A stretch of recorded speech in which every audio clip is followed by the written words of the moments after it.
Very good morning to all my dear students. Welcome back to your science class.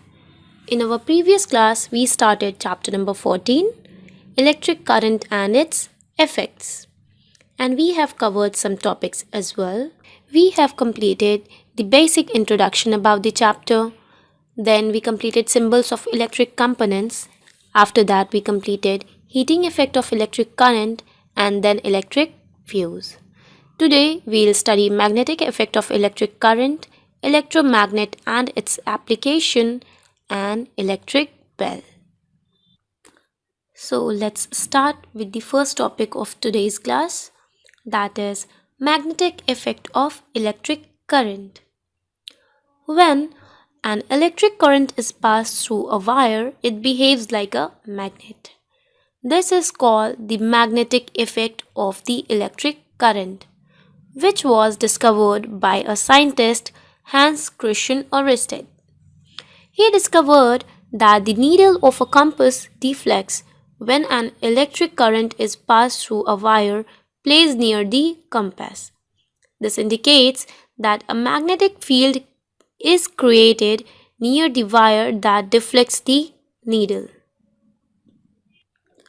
as you can see in this picture. This picture shows the deflection in compass needle due to electric current. Now, electromagnet. We all know that every magnetic material has a magnetic field up to which the influence of its magnetism can be experienced.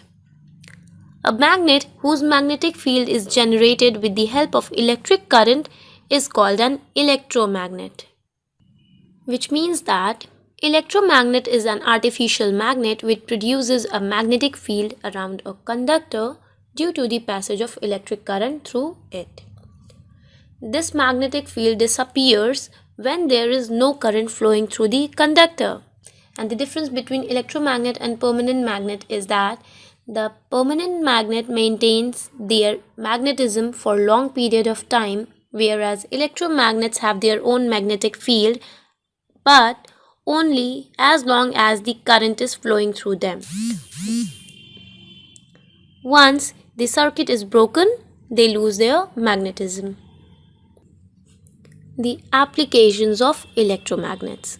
Electromagnets are used in domestic appliances such as electric bells. They are used in toys.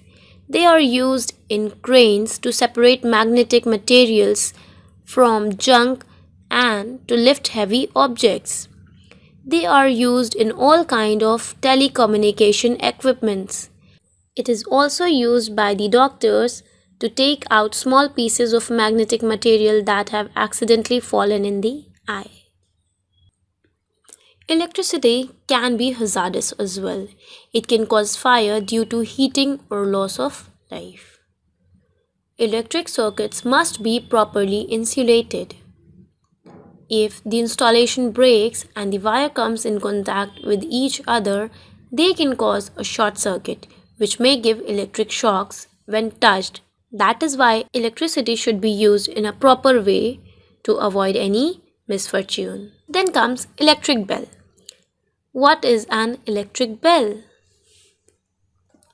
An electric bell consists of an electromagnet. The switch we press is used to make the circuit complete. Here you can see the image of electric bell, which is usually used in schools. The components of electric bell are a coil of wire wound over an iron piece that forms the electromagnet. Then there is an iron strip which has a hammer attached to it, which is joined to the coiled wire. Then a contact screw through which it is attached to the iron strip, and a battery which connects the wired coil and the contact screw, and a switch in the middle of the circuit. Now, the working of an electric bell. When the switch of the bell is on, an electric current flows through the coil of wire, which makes the iron piece attached to it act as an electromagnet. As a result, the iron piece attracts the hammer towards itself. The hammer thus hits the bell and a sound is produced.